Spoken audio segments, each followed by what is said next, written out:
தேசிய வங்கிகளில் பெறப்பட்ட கடனை தள்ளுபடி செய்ய வலியுறுத்தி டெல்லியில் விவசாயிகள் தரையில் உருண்டு கொண்டு போராட்டத்தில் ஈடுபட்டனர். கூடுதல் வறட்சி நிவாரணம் உள்ளிட்ட கோரிக்கைகளை வலியுறுத்தி டெல்லியில் 23வது நாளாக போராட்டம் நடத்தி வரும் விவசாயிகள் இன்று தலையில் முக்காடு போட்டு மத்திய அரசின் கவனத்தை ஈர்த்து வருகின்றனர். கை கால்களை கட்டிக்கொண்டு தரையில் உருண்டு மத்திய அரசுக்கு கோரிக்கை விடுத்துள்ளனர். கடன் நெருக்கடியில் விவசாயிகள் கடுமையாக பாதிக்கப்பட்டுள்ளதால் அதனை தள்ளுபடி செய்ய வேண்டும் என்று வேண்டுகோள் விடுத்திருக்கின்றனர். கோரிக்கைகள் நிறைவேறும் வரை போராட்டம் தொடரும் என்று விவசாயிகள் தெரிவித்திருக்கின்றனர்.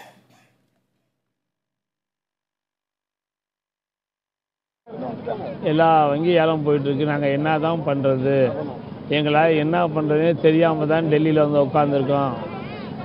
எங்களை காப்பாற்ற வேண்டியது மத்திய அரசு. காப்பாற்றலைன்னா இந்த வெயிலே கிடந்து நாங்கள் சாகிறதுக்கு எங்களுக்கு வழி என்ன இருக்குது? நாங்களும் தான் 23 நாளாக போராடி பார்க்குறோம். இன்றைக்கு அதான் அங்கப்பிரதேசம் செஞ்சு கடவுளே அவருக்கு ஒரு நல்ல எண்ணத்தை கொடுங்க தான் அங்கப்பிரதேசம் செய்கிறோம்.